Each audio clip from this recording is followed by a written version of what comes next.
Hello, and welcome everyone to our important conversation today on the role of the built environment in decriminalizing mental illness. My name is Melissa Beck, and I am the Executive Director of the Sozosei Foundation. Lauren, can you advance my slide, please?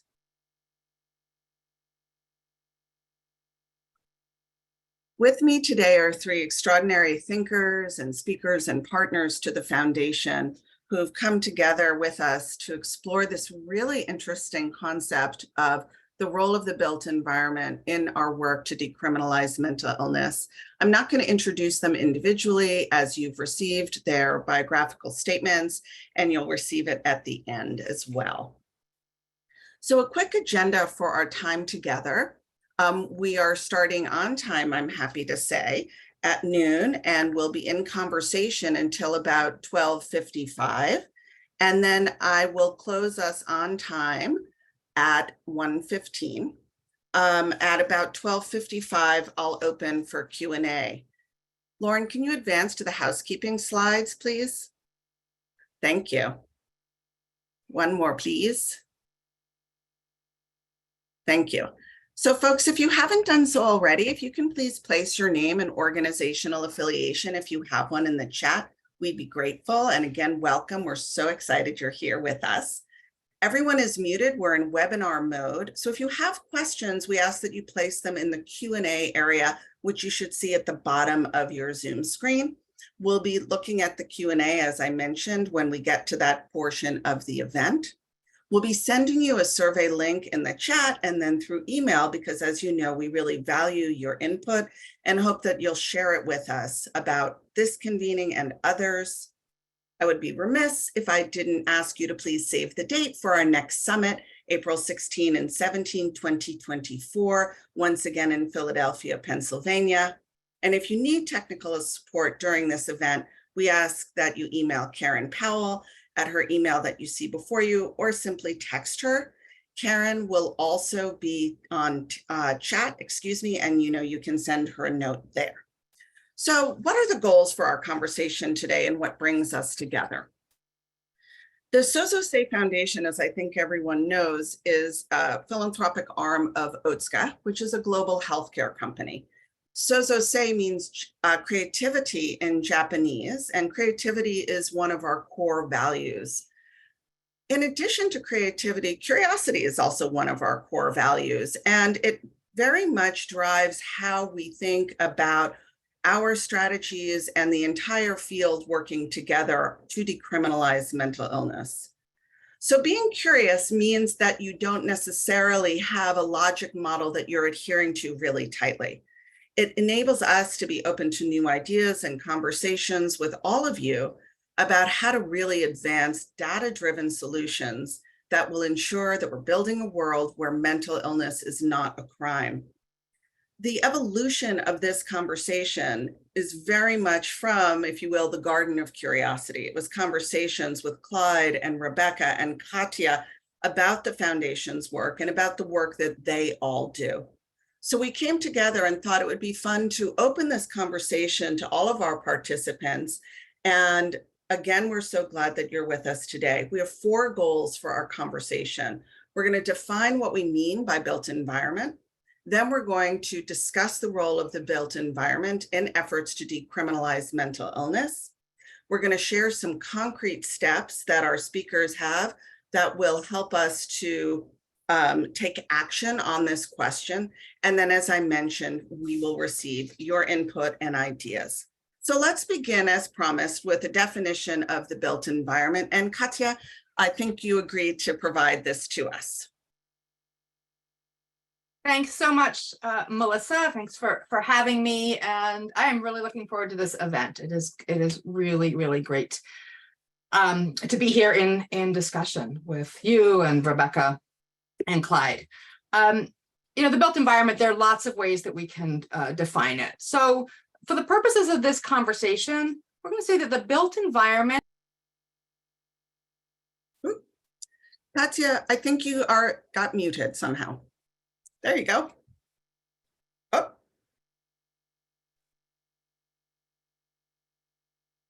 I'm getting a message the host has been muting me, so let's see if that works. Okay. We good? Okay. Yep. So you're live. the built environment is what results when people exert influence on the physical world around us. Now, it can carry less tangible assets like electricity and the internet, but I think at its simplest, the built environment is space that has been shaped by people for people. And most of the definitions you will see of the built environment encapsulate that. There are a couple things I want to note about it, though. This is not a new phenomenon. Humans have been erecting shelters, creating berms and windblocks, damming rivers, building walls, setting down roads for millennia. What is newer is the speed and scale of these, and quite frankly, the materials that we are using in building and creating our built environment, which are not, which are somewhat removed from nature. And our emphasis, because we've been able to do more and more of that, our emphasis, the built environment's emphasis on what is good for humans and people, can now throw nature, and then by extension humans, out of sync. But by the same token, we're also realizing that creating a built environment that is good for humans, for nature, can be good for humans too. So this cycle actually can also be really virtuous. And I think that that's a really important thing for us to hold onto, is that when we understand the built environment as part of a larger ecosystem that we're part of, it opens up some new possibilities that I think we're going to explore today. Awesome. Thanks so much, Katya. And I really appreciate sort of the hopeful spin on that, because I think, you know, we are a hopeful foundation and an optimistic one. And so I really appreciate that. So since you have the mic already and you're successfully unmuted, let's start with you, Katya. Can you tell us a little bit about your work at Full Frame Initiative and your thoughts on this question of the relationship between the built environment and the work to decriminalize mental illness? Absolutely. So just to explain a little bit about who I am and what I'm going to be talking about in the next few minutes. The Full Frame Initiative is a social change organization working with a really extraordinary group of partners around the country, some from government, some community activists, artists, researchers, who come from not just diverse geographies and diverse backgrounds, but diverse fields, as you can see from just some of these partners whose logos are here. But who are united in sharing our commitment to moving the United States towards a country where everyone has a fair shot at well-being, which is really important to this conversation. We cannot get to this country where everyone has a fair shot at well-being until we can fully decriminalize mental illness. These things are the continued criminalization of mental illness is fundamentally incompatible, we would argue, with equitable access to well-being and what we might consider well-being justice. Next slide, please. So let me just say a word about what I mean when I'm talking about well-being, because I think it's relevant to this conversation. At its very simplest, it's the experience of being whole, individually and collectively. And that is not the same as being happy all the time. It is not the same as everything being great. It's not the same as never having mental illness or dealing with mental health challenges either. It is an experience that when we feel it, though, we are inherently, the things that create that sense of whole are things that also we know are essential for some degree of health, some degree of mental health, some degree of hope and resilience. And so we see well-being as a fundamental drive that all human beings share, and that is made up of a couple of things that folks recognize that are really relevant, again, for the conversation around mental illness and the ways that policies and practices get in the way. I won't go into great depth, but they're things that we all know. We need to belong and be connected to people. We need to have some things that are sure that we can count on, that are familiar. We need to experience safety, expressing core parts of our identity. We need to have the ability to have influence and live with purpose. And we need to have meaningful, non-shaming access to food and shelter and all these things. And the combination and balance of these, research is pretty clear, add up to that experience of feeling whole. It is as much determined, which I'm going to share in a minute, by what happens outside of us as what happens within us. So we would argue that well-being is different from sort of wellness or a clinical phenomenon, purely clinical or health-related phenomenon, to something that is inherently social, inherently community, has a deep, deep community element to it, and creativity. Next slide, please. So while we're all hardwired for well-being, I think it's really important to recognize we live in a country that is set up so that we don't all have the same access to belonging, to safety, to purpose, to stability, to the relevant resources of food and shelter, et cetera. And we don't all get to decide that. And the reason that the pictures on this slide show things like factories and highways and flooding is because the built environment is a really big determinant of our access to well-being. Much more so than sort of the American myth of the individual will lead us to believe. What happens in our environment and how we interact with it, which we'll get into more, really determines. It's not just all up to us. Next slide, please. And so if we are trying to move towards a country where everyone has a fair shot at well-being, these are a few ideas, and I may come back to them later to share, and happy to share these resources. There is work that we've done at FFI around well-being as a design principle and a concept of well-being reservoirs that are really, really important for not stripping well-being and access to well-being out of community. That there's a concept that Cesar McDowell at MIT has of designing from the margins, which is this idea that if we design spaces and places that actually work for those who are currently marginalized, they're going to work for those who are more privileged and at the center. And that has some really compelling opportunities for us when we're thinking about decriminalizing mental illness. And that really brings me to the work of Kelsey Zodler, who's doing really extraordinary work around mental landscapes amendments. How do we design for ease and observation, affinity, and awe, with this idea that what would we do differently if we started with a recognition that most of us are going to have a serious mental health episode in our lifetime, given the trajectory of mental health challenges in this country. Certainly many, many, many of us. And certainly when we consider those we love, this is unfortunately far more normative than exceptional. And so we would design differently, and we would care differently, and we would respond differently. Last slide, please, or next slide, please. So when we think about this, I think it's really important to think about well-being, which often is again thought of as individually, as sort of ethereal, to recognize that people take up space. And the space that we take up really determines our access to well-being. It's not just what happens after we interact with that space, it's how we experience. If I'm in a space where I feel like I don't belong because of the statues or because of something else going on, right? That's my experience of the space that might be different from somebody else's, but that is my influence, is my access to well-being. And then we have to think about how other people make meaning of us in space, their understanding of us and their understanding of themselves. I'm going to bring this to life with my last slide, please. And we'll circle back to this and how it connects with bias a little bit later, I think. So on your left, you see a very, very, very messy bedroom. And on your right, you see a very, very, very messy bedroom. And I would invite everybody on this webinar to think about the assumptions that you make about the person or people inhabiting these spaces based on what you see in these images. Because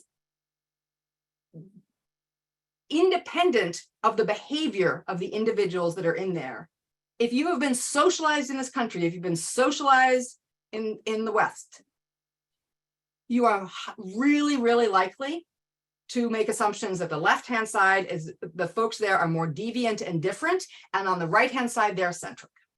And you will, if you are a first responder, if you are someone who doesn't know the folks that are there, that may influence how you respond as well. And the zip code that these places occur in may have implications for the person who's taking a 988 call or a 911 call. So this is what I mean by the space. This is not just about the people living in this space. It's about the assumptions that any of us make about that is deeply informed by the background in which behaviors occur. This is inside, it happens outside, etc. So I'm going to just stop here and kick it over to Rebecca to take us into some implications specifically around 911 and 988. Thank you, Katya. Appreciate that. And I'll be reflecting on so many of the remarks that you shared. But first, I just want to thank Melissa and Dr. Carson and the Sozosei Foundation for having this conversation. I'm really excited to be joined with Clyde today. Thank you all for joining us. First and foremost, I want to just sort of highlight the importance of this conversation. My co-faculty director at the Health Hub, Harold Pollack, uses this phrase a lot that, things are boring until they're not. And I think when we think about the built environment, it's a term that's so embedded in the fabric of everything that we do. We often fail to actually think about it and to think about the people, the actors, the influencers that define and shape our built environment. And I'm going to return to that theme in just a moment. But first, I'd like to share a little bit about Transform 911. I'm the executive director of the Health Lab at the University of Chicago. I also serve as the principal investigator of Transform 911. The goal with Transform 911 is to innovate crisis response for public health, public safety, and justice. And by doing so, we hope to improve health outcomes, to decrease health inequities, and overall to decrease decriminalization in mental illness. And so this is a really, really broad and important topic. And I hope that you'll see through this conversation, if it's not already clear to you, that 911 really is the linchpin and emergency crisis response to improving all of the things that we care about generally, and is the signal before noise. It allows us the opportunity potentially to prevent some really serious outcomes. But let's take 911 first in scale. And so Lauren, if you could move to the next slide. What we know is that 911 is a very utilized service. In fact, we think that it's the most used civic engagement tool that's available to people in this country and similar crisis lines outside of this country. And if we put it in comparison and actually on the scale of other ways in which people are engaged in built environment and other kinds of civic engagement, what we see is that 911 far leads the ways in which people are asking for help and seeking for connection. There were at least 240 million 911 calls that are made every single year in this country. That's an imprecise estimate. We'll discuss this a bit later in the discussion today, because this is outdated and likely a very conservative estimate. But going with it for a bit, if we look at sort of the next way in which people are often civically engaged, voters. The 2020 presidential election was one of the biggest turnouts of voters in this country for many years, and we had only about 155 million people who voted. Similarly, with all of the work that goes into getting a person on Medicaid, annually, we have about 90 million people on Medicaid. These are sort of really directly connected things. And to put it into context, 988 at the end of this month will be in place for 1 year. The estimates that we've put together looks like there'll be about 4.4 million 911 calls and text contacts through 988. And so just by context, that little tiny dot, it represents that 988 on average this year took about half as many calls per month as 911 takes in every single day. And so we really do need to focus on this system for all of the reasons that we know, but also because people are really relying upon it. But when we think about the built environment specifically, and if you could move to the next slide, 911 was literally built on antiquated infrastructure of landline telephones, right? This is indeed the very first telephone that was used to make a 911 call on February 16th in 1968. And everything that we know about 911 today still very much relies on this old school wired technology.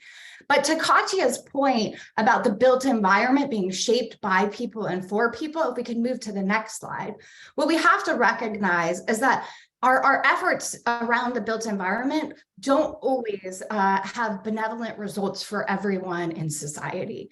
And in fact, what we know about 911 is that this very first 911 phone call that was made in 1968, you saw the red telephone, now appearing in black, in this black and white telephone. In fact, that is the very first call that was answered. And Bull Connor, who sits center and in this photo, but was also central to implementing 911 in Haleyville, Alabama, and ultimately the country, did not do this in order to empower every member of community and society.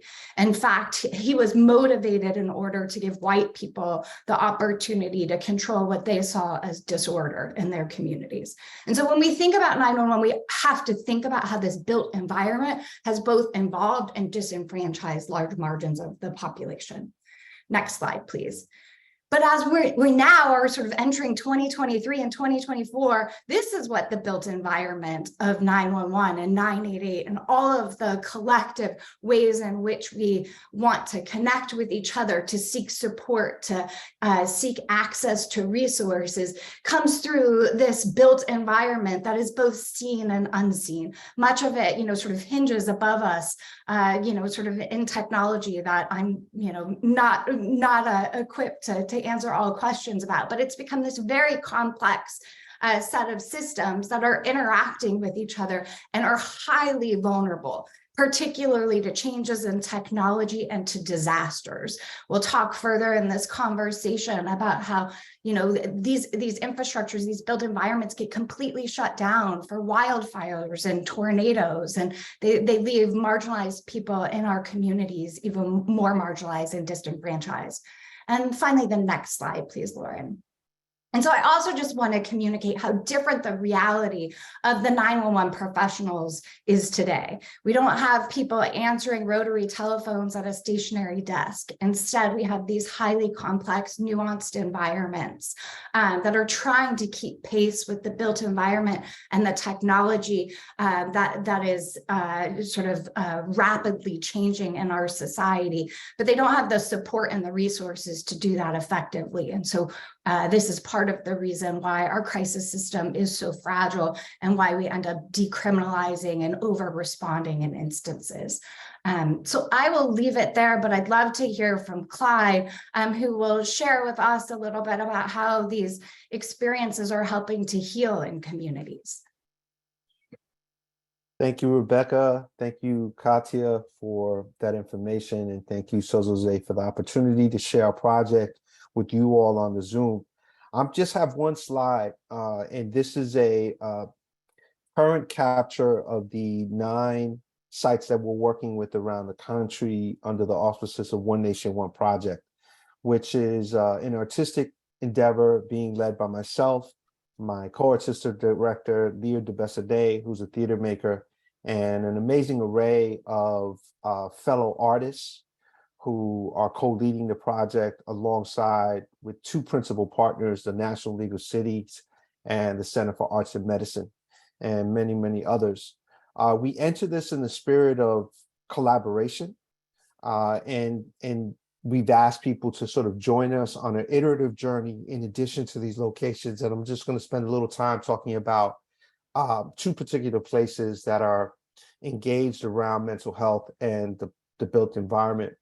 I'll also put in the chat the website for the project, for our project, so you can learn more about what we're doing and follow us. We're getting ready to announce another 9 sites for a total of 18 sites that will be participating through July of 2024, when we will unveil a simultaneous same day expression around the theme of No Place Like Home, with each site focused on some aspect of arts and health. I've really moved by some of what Katya shared about the built environment, the definition, what we have access to, the perceptions of that access. So much of this work is really in and around being very purposeful and intentional to create new forms of collaboration on a hyperlocal level, to think well beyond the experiment and pilot of this particular artistic endeavor. We were inspired by the Federal Theater Project, which came out of the WPA in 1937, which its leader referred to as a memo and a blueprint for the future. And we hope that, you know, these 9 sites, along with the next 9 we'll announce in about a month, you know, offer a similar aspiration to the rest of us across the country around what is possible when we allow our imaginations and creativity to think differently about, you know, some of what we're talking about today. So I'll jump right into 2 sites. The first being Rhinelander, Wisconsin. That project is being led by Art Start Rhinelander and a group of young people who are literally called Fed Up. And they had a number of peers that at the advent of COVID committed suicide.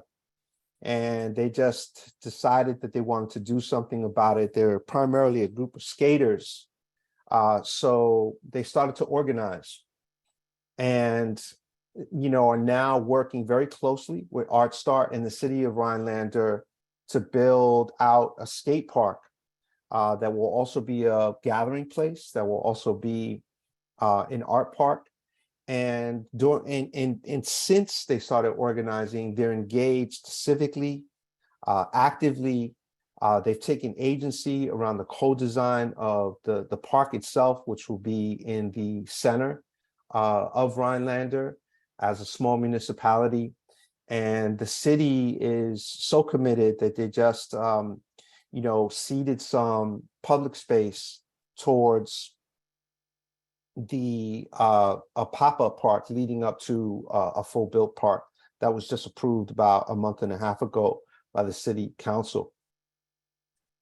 So, you know, Rhinelander is taking on the issue of mental health and creating a safe space for some of its young people, you know, through thinking differently about green space and how does it look and what's happening and being activated in that environment. You know, another site that I'd like to talk about is Chicago. The Department of Cultural Affairs and Special Events is partnering with their public health department and specifically 5 mental health, behavioral health facilities that are publicly operated. The call for artist participants around this initiative just closed last week on June 22nd, but I'm going to go ahead and put it in the chat so you can sort of see what the design in and around this pilot initiative is. But the intention is to identify 10 local Chicago artists who will be trained up as community health workers through a certified program, and then essentially become, you know, arts workers inside these 5 facilities. So 2 artists per facility. And, you know, the idea is, you know, how does the facility and the environment and the care change itself through the interaction and intentionality of these artists being involved in these particular places that are designed to serve community in and around mental and behavioral health. There's a location in South Chicago, colleagues of ours called the Inner City Muslim Action Network. And they are a community development corporation, a community organization that just celebrated 25 years. They are also a federally qualified community health center with their own mental health facility. And, you know, that clinic is full of wonderful smells, incredible colors, and incredible light. Very different in terms of a contrast around, you know, some of the city-owned and operated facilities. So when we think about the built environment, we think about the role of creativity, the role of artists, and what they could provide in some of these spaces is a responsiveness, you know, to those who are being served, and to help realize and create a different kind of experience when you walk into a facility like a clinic, you know. And then the last thing I'll share is a project that, you know, Rebecca talked about how little 988 is used. You know, we know that the criminalization of mental health is very real. And a couple of years ago, at the beginning of COVID, a colleague of mine moved back to his hometown in Waco, Texas. His younger brother is a diagnosed paranoid schizophrenic, and he had a breakdown in an episode, you know, at the beginning of the pandemic. And Stevie responded to that moment and to his brother being incarcerated, as opposed to taken to a state bed or a private facility, and followed up by, you know, being confined in solitary confinement with a 24-hour endurance performance in front of the jail that his brother was being held in, and then recorded that and live streamed with a filmmaker colleague, artist of his, by the name of Christian Vasquez. So I think the opportunity to think about arts and culture and the role that artists can play in not only bringing awareness, but in creating new potential possibilities, as we're seeing in Rhinelander and in Chicago and many of the other locations that we're working with, is one of optimism, but also practicality, because, you know, we don't know what is behind a process when we bring creatives into the fold to think structurally around the issues of the day and around us as people. Melissa? Thanks so much, Clyde, Rebecca, and Katya.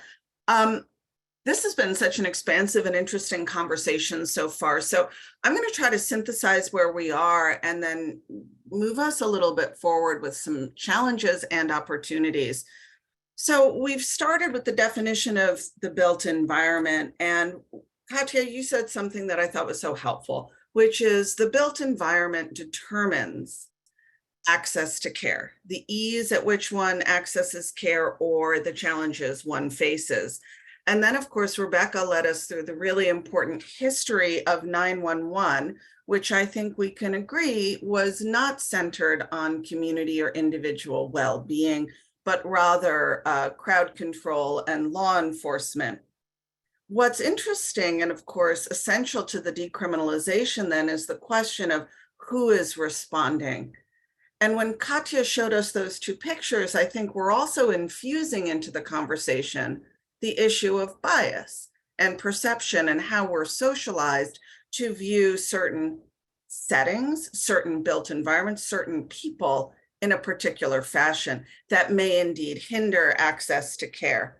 Of course, right, all of this is occurring within policies and practices and laws and regulations that hinder access to care. But I'm going to hold that in a different space, because we're really trying to focus our conversation on the built environment.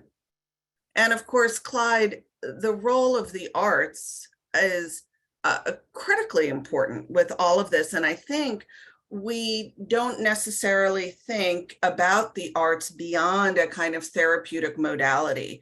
And for social change to really occur, particularly with something as complex and laden with discrimination and stigma as decriminalizing mental illness, it's really important to center the work of artists to facilitate narrative shifts, to help us to think differently, frankly, to bring the notion of artistic practice into the work. Like, what does it actually mean to have a rehearsal, which I think is always makes me feel better.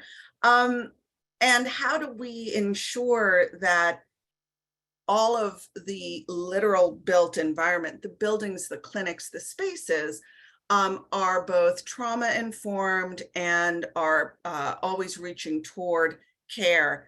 I want to remind everyone that in 2022 at the summit, we did have a special workshop on trauma informed design. So if you're interested, you can watch that again. But let's bring us now sort of with that, synthesizing the conversation thus far, let's talk about some opportunities and challenges within this space, right? I always feel that technology gives us lots of opportunity, right? And the technology we're all talking about these days is artificial intelligence. So I'm really eager to hear your perceptions about how technology might help to address some of the challenges in the built environment in order to decriminalize mental illness and or make it even more difficult. And this is a complete compound question, feeling really curious about climate change. And, you know, Rebecca, you mentioned disasters earlier. Clyde is talking to us from Texas, which is in the midst of a heat dome after the state legislature there rejected funding for air conditioning in its prisons once again.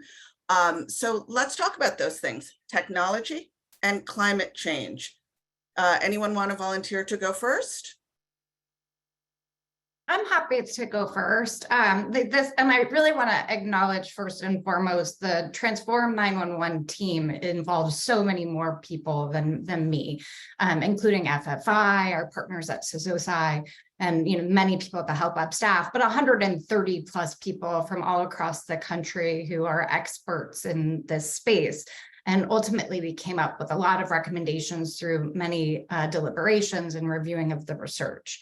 And these conversations were not absent of technology and disaster recovery. In fact, and we'll drop the Transform 911 blueprint in the chat, but there's an entire section on strengthening data and technology standards, and speaking specifically around AI. And I would say, AI is a little bit of a two-sided coin in this space, and technology in general. We have to sort of think about where these systems are today. We talked about these landline tethered ways in which the 911 ecosystem and built environment came up.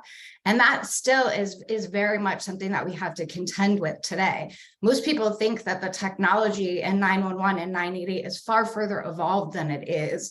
And there are efforts at the national level to advance a project called Next Gen 911. But today, essentially, if you call 911 in the vast majority of places across this country, they will have no idea where you are except the closest cell phone tower that you may be pinging to, assuming that you're calling from a cell phone, and over 95% of the calls today, it appears, are coming in through cell phones. And so we have like fundamental technology questions that we have to wrestle with about, how do we support people in communities that are evolving, not using landline phones, using wireless technologies, supporting the deaf and the hard of hearing community and their requests that we start to advance towards video technology.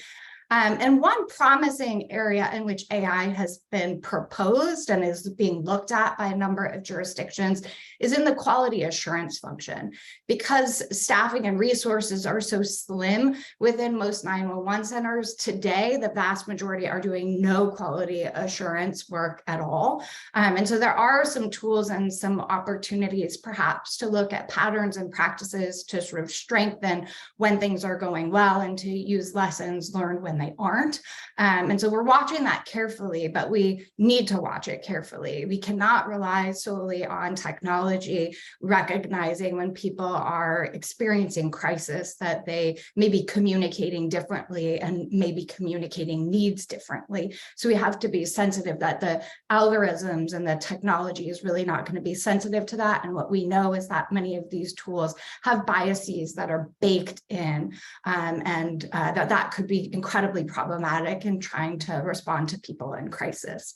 On the other end of this question is around disaster recovery. And we had a lot of conversations as we were putting together the Transform 911 blueprint about wildfires that were happening at that point in time. And some of our partners' 911 centers were literally being shut down. I was in conversation last week with some 911 professionals and other executives in Oklahoma that took down their 911 centers entirely because of some tornadoes that had happened there last week. This particular jurisdiction is slightly more evolved in that they have a backup generator that's dedicated and switches on when they lose power. That backup generator will only last for 96 hours. And they have started to think about ways in which they need to do disaster planning. But in talking to folks across the country, what we recognize is that very few, if any, 911 centers and increasingly 988 and other emergency crisis response institutions don't have disaster recovery plans.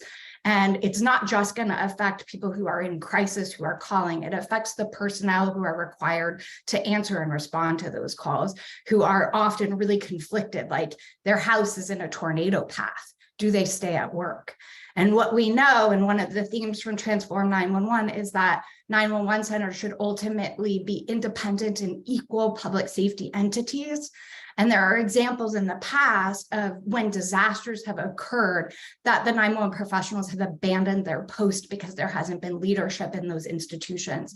It's our understanding that that happened when those organizations fell under law enforcement agencies and didn't have strong independent leadership. And so we see that principle is even more important as we start to wrestle with technology and disaster recovery needs and demands. Rebecca, thank you. That was really a very full answer to this two-pronged question. Katya, can I invite you into the conversation for your thoughts on technology and climate? Yeah, so I'm gonna want to go back to those two pictures that I showed. I mean, we don't actually have to show them, but they were both generated by AI. You put in messy bedroom and poverty and messy bedroom and affluence, and that's what you get, right? And they're funny, right? They're kind of like those, you know, the beds, some of them, one bed has 3 legs, like all these things that are weird about it, but that's not probably what most of you saw. Most of you saw what AI knows poverty looks like and what affluence looks like and what mess looks like. And if you look at those pictures, also the mess is weird. And so something has programmed that. But what I'm not sure that AI has yet is the values and assumptions and bias about the meaning of those two images that are what I'm really thinking of when I think about the meaning of space. So Clyde, I was listening so intently to what you were sharing because what I was really experiencing is the importance of the space that any of us is in as an access point, right? It signals the belonging and the purpose. And basically it is, am I valuable here? Do I count as a whole human, right? Am I part of something bigger than myself? And what those pictures show, of course, is that that transfers onto the person that is entering that space and experiencing us. My concerns about AI are the same as, you know, in this conversation are part of larger concerns. The deep bias that is, you know, people are using 911, particularly white folks, to police space because a white person thinks that a person of color doesn't belong in this space, right? Or certain behaviors are scary in this space, etc. And so there are patterns that we see in existing calls that we see all over the place that get projected into those images. How do we ensure that those don't get baked into the AI? Can we ensure that those don't get baked into the AI so we don't end up setting up something that actually imagine if AI could help us not feed into those biases. That would be pretty powerful. But unless we put some things in place so that it doesn't, I think that's different. And then Rebecca really talked about so much in the climate space. I think what I would just like to add is the long tail of climate disasters in people's health and mental health and access to care. And that there are the experience of a storm can take everything from you that is on that wheel, on that access to well-being wheel. And we can't pay, you know, a check from FEMA doesn't give it back. And so much of what people are trying to get over time is get back to maybe something they had before or more than that. And the experience and the behaviors that can result for any of us with that trauma that is continually being triggered. Are we screening people for their experiences of climate disasters. I don't know that that's ubiquitous. So I think when we're thinking about trauma-informed, we can go there. But I also think that we can think about actually what are well-being informed spaces. What are spaces that are informed with the understanding that everybody needs access to well-being? How would we construct those spaces? We would construct spaces that assume certain things about people's history, that they have had, that their experience of space has not always been positive. How do we set it up so that we're really attending to healing and belonging in those spaces? Mhm. And as we imagine the future, one thing we talk about a lot at Sozosei, and it gets back to this kind of first responder piece, is we can change how we respond in a mental health emergency. We can make many changes on kind of the front door of access, but until we've really figured out what it looks like to provide treatment outside of jails and prisons, we're kind of not completing the thought. And I think, Katya, I really appreciate you talking about designing with well-being in mind. I think that's really critical. And I think that it is really critical to sort of design for a future where mental illness is not a crime.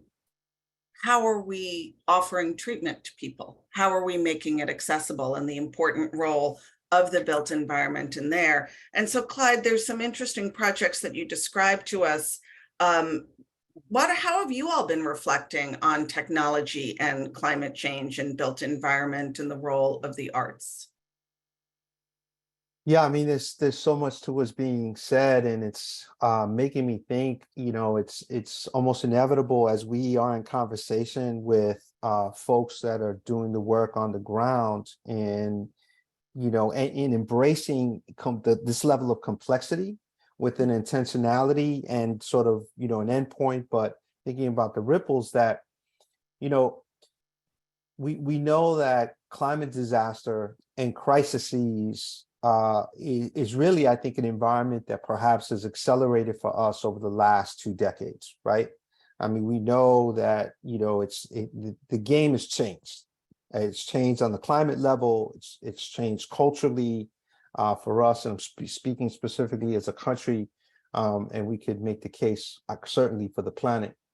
And I think one of our inclinations when we started talking about what was possible and inquiring to others that might be interested in this conversation as a contribution and an artistic offering to the new possibilities, the potential new blueprints for the future, in this vast collective complex way of a network and a web of 18 practicing sites, where we will get to tell these stories together, is that regardless of what's happening, we know that there's going to be crises lurking around the corner. There's going to be another thing that happens. So, what also enables resilience? How do we build back better when infrastructure has been degraded or decimated, even, to these points of who gets to inform that building, and how that building actually happens is, I think, really key. And we're always going to posit that artists and creatives can be critical agents and partners and stakeholders that are at the table for policy conversations, for in and around design, with communities that they are a part of and live and work in every single day, to help translate and even spark others to think perhaps differently or look at the same situation in a different way. We really believe that. And when we think about technology, I mean, of course, our challenge is that our regulatory environment cannot keep up with the pace of technology. So it's tough to be optimistic about AI and how that might show up in the future. Mm-hmm. And in fact, for us with One Nation, One Project, one of the inspirations was to reinvigorate what the public square looks like, which is why, we gathered folks to, consider what they could do locally in their own communities to gather people at the largest possible scales, irrespective if they're in a hyper-rural environment like Phillips County or Utica, Mississippi, or a hyper-urban one like Chicago, right? Still thinking in this hyper-locality framework where you can touch and feel the other humans around you and have a conversation about gathering in place and making something together, regardless of your scale, professional artist or artisan or lay person who loves to sing, like regardless of that, can we and what can we make together in this sort of process as community? And I don't think that transcends the very act of mental health, because we know that there's data that supports, less depression, more activity when folks are involved in and around and participating in the arts. Yeah, I think, Clyde, I'm sorry to stop you, but there's something that brought me back to some of Katya's work at Full Frame. Katya, I believe you call them well-being reservoirs in communities. I think that's the phrase you use. And I think, Clyde, I want to hear a little bit about that, but Clyde also triggered for me another piece, which Clyde is talking about this amazing project where they're really engaging community on this question of how do we build well-being, mental health in community with community. But thinking about all of our participants and the Sozosei Foundation, I guess I'm sort of feeling curious about when it comes down to brass tacks, are there tools out there that we should be sharing with folks about how to gain community input, like the Wyatt tool that you taught me about? So my short answer is yes. Let me say something about well-being reservoirs, though, because I think that there's something in there that is in some sense a way of thinking that anybody could on this. I would, if everybody started doing this, we'd have a different world.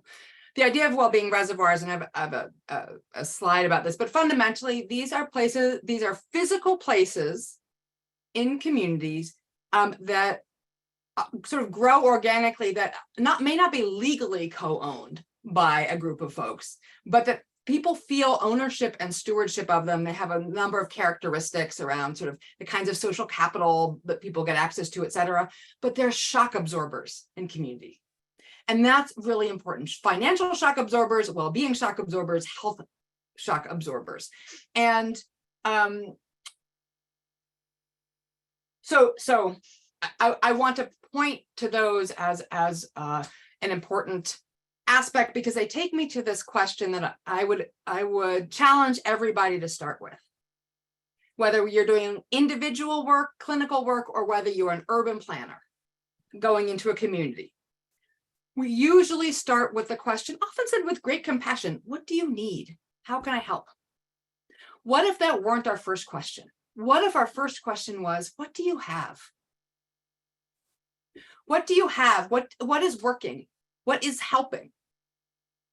Because understanding that and honoring that, first of all, helps us see the person that we are talking to or the community we are talking to as much more whole, which changes our interaction with them, right? Imagine if this were how care systems responded, it also keeps us from, in our attempts to help, from inadvertently destroying what is actually working for folks and forcing this idea of trade-offs. So Melissa, what you were talking about is a tool that we've developed that we're working with some communities and with city government on, which is when they're doing these massive infrastructure projects, like what Clyde talked about, and Rebecca as well, how do they not do that, what we call well-being stripping in communities to heal? I would suggest that well-being stripping is a really great way of making people feel worse about themselves and their communities, and sort of planting seeds that can exacerbate mental health issues.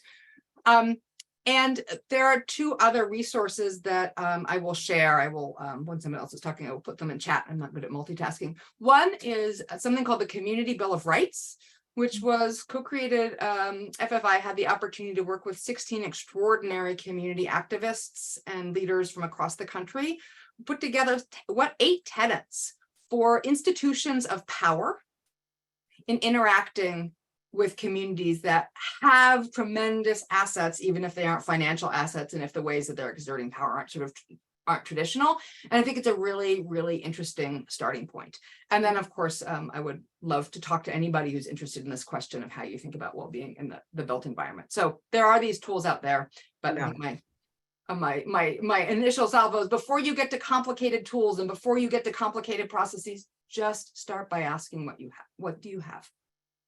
That's very nice, Katya. Thank you for that. I want to, you've given us some examples and action steps and things we can use and think about, and I appreciate it.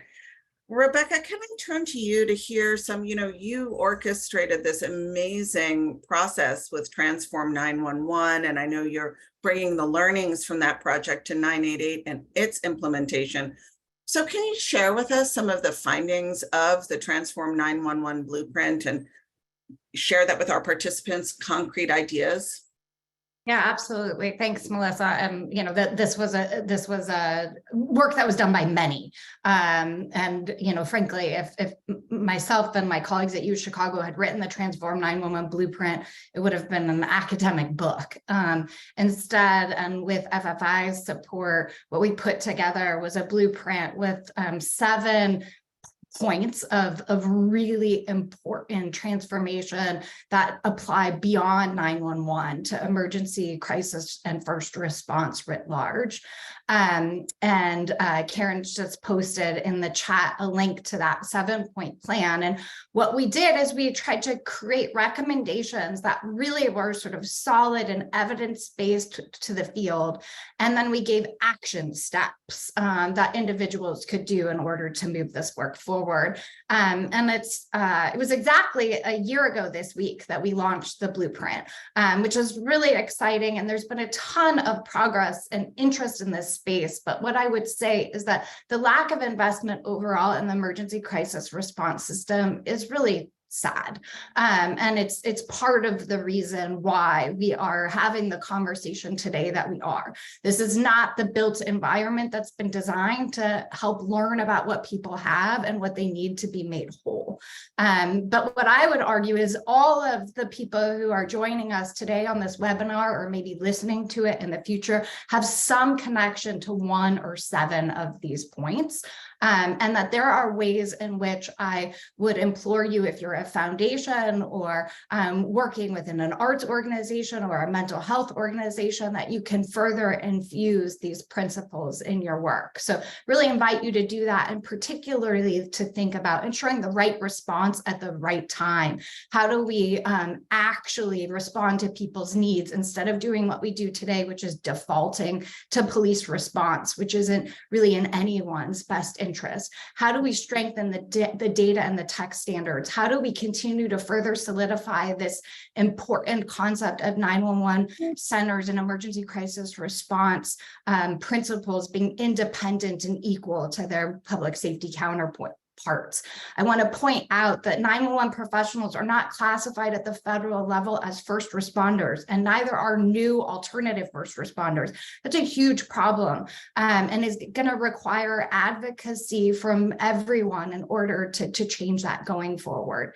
In addition to the 7-point plan, we did a really exhaustive inventory of everything that we know scientifically, what research has been done to date in this space, and we were able to catalog over 150 different research questions that are in real need of being answered in this space.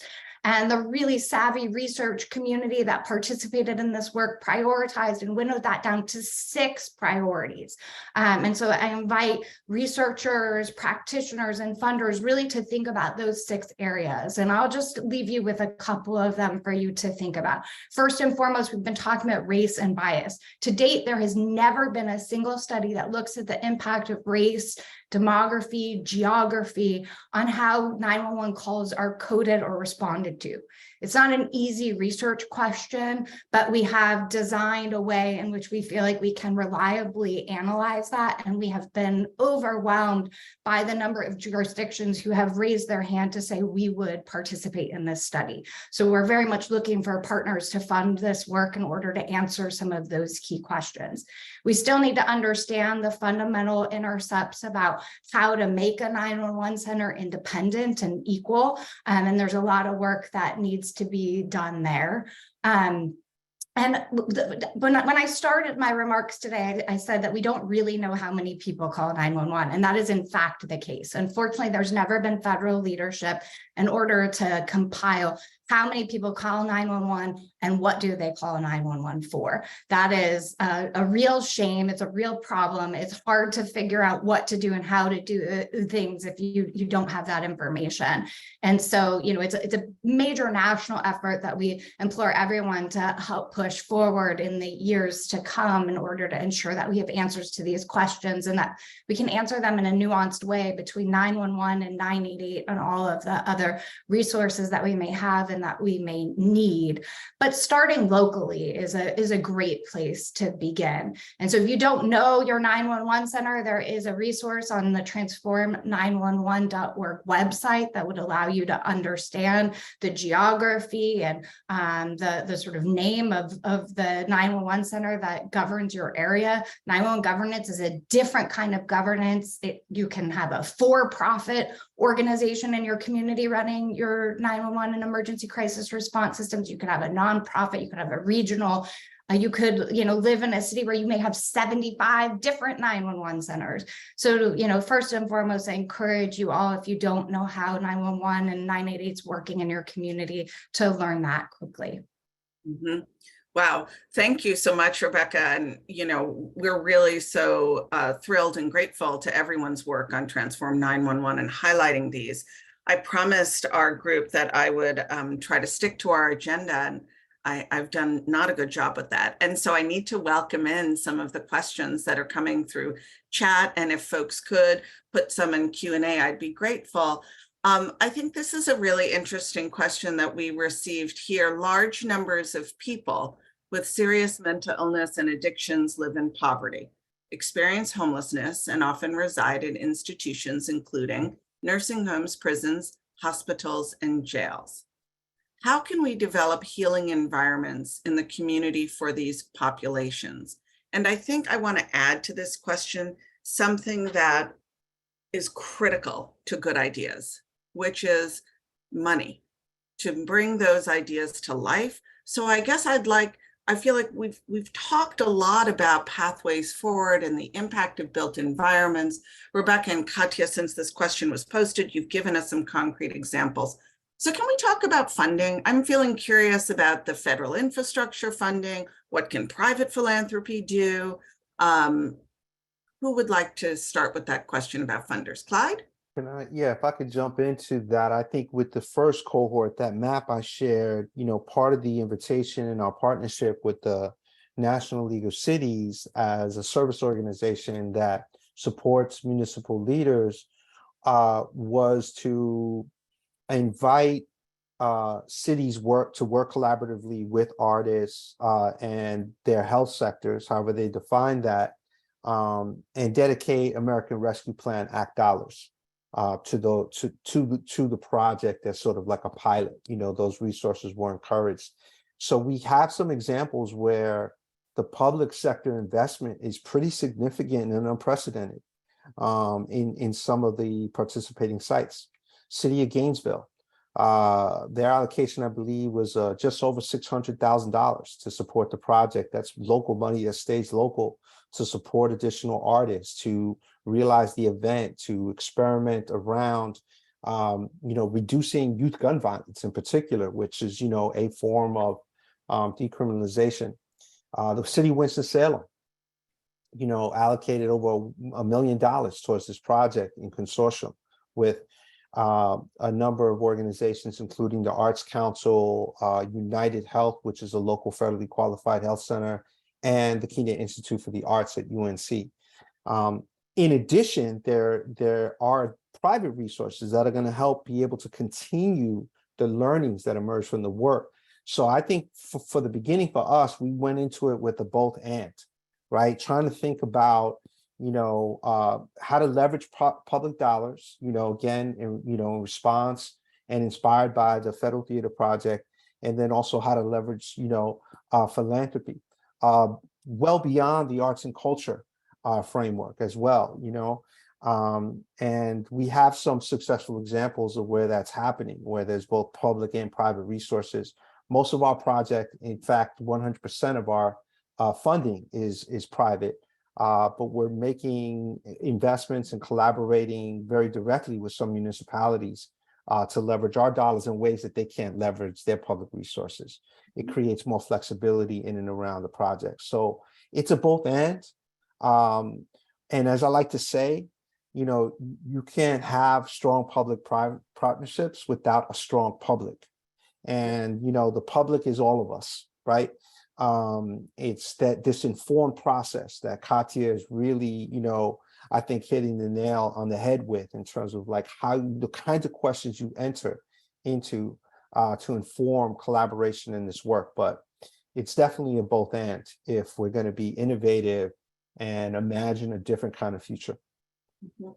Thanks, Clyde. Katya, Rebecca, thoughts on? Sure. Lots of thoughts, but I'm gonna try and be brief here, right? So one of the things is that funders are included in my invitation to start with the question, what do you have?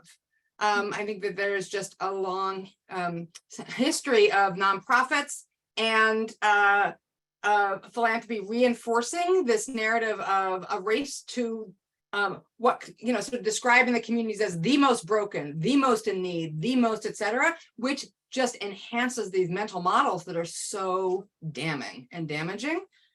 So that's one. And part of that is then allowing people to be whole.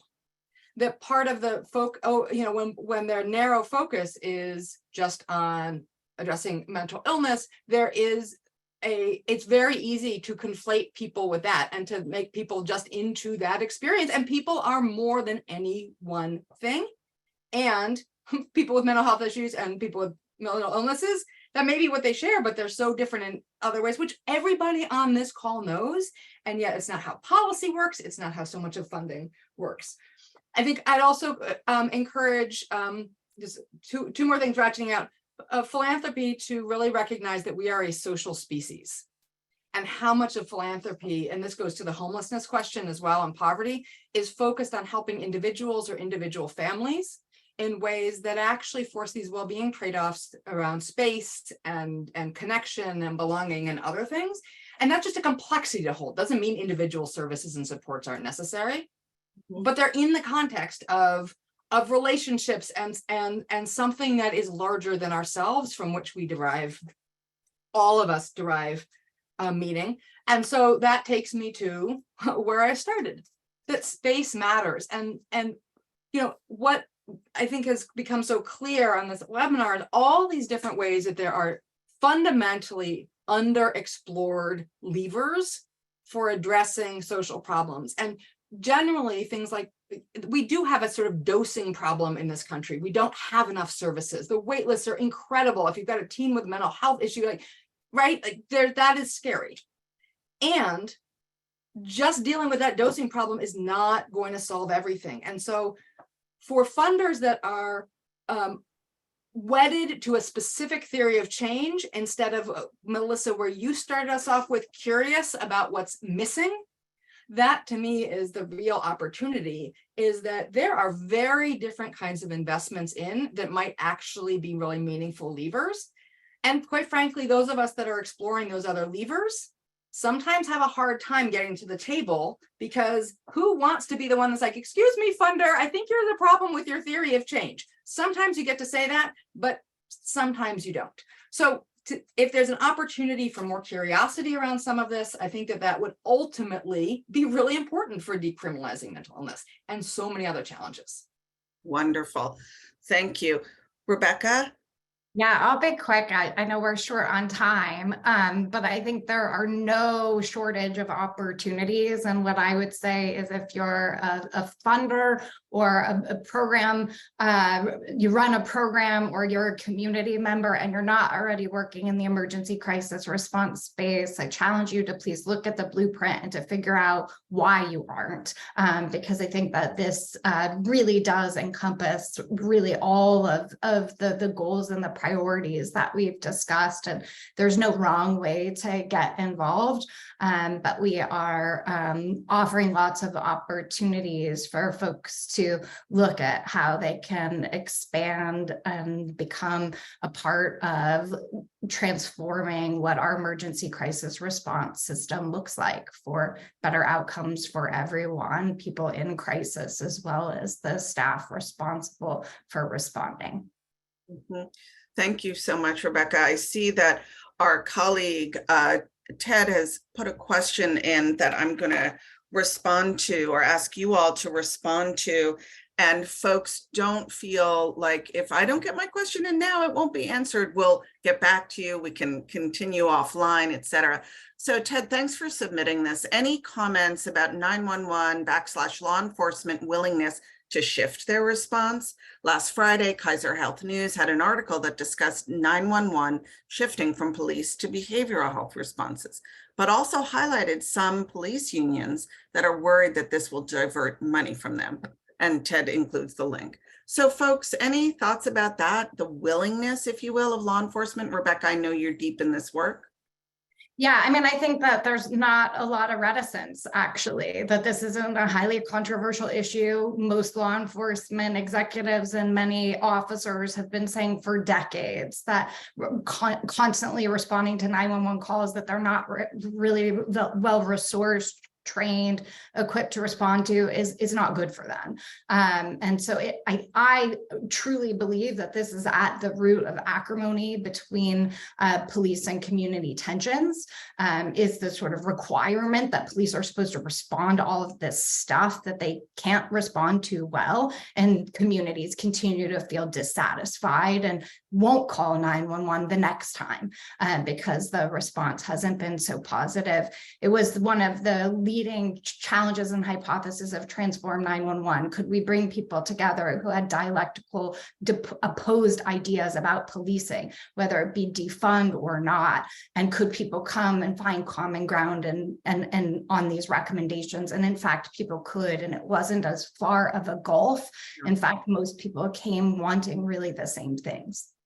Great. Thank you, Rebecca. I think that ball is now in my court, sadly, to close this. I'm so grateful to all of our amazing speakers for sharing their thoughts and ideas in this expansive conversation, to all of our wonderful participants who we deeply value, and we encourage you to share other thoughts on this webinar and this issue with us through the survey. And of course, we're always happy to talk at Sozosei. I want to end with 3 or 4 thoughts, which is this: that we started from a place of creativity and curiosity. And I think that this conversation has been a real gift to those who lean towards creativity and curiosity. And I encourage everyone who's participated today to join us as they end and as they sign off today, to give yourself a moment to dream a bit about the future. And what would it look like if we redesigned systems to ensure access to care, to decriminalize mental illness? If you want to share that idea with us, we'd be so happy to hear it. If you're going to draw it, take a picture of it, email it to us. All of our contact information is before you. We talk a lot at Sozosei about acting by design and not by default. And I think that if we bring purposeful design elements that are human-centered to our work together, we will build a world where mental illness is not a crime. And I thank everyone again for participating. Round of applause for our fabulous speakers. Thanks to everyone. Stay well and be well. Thank you.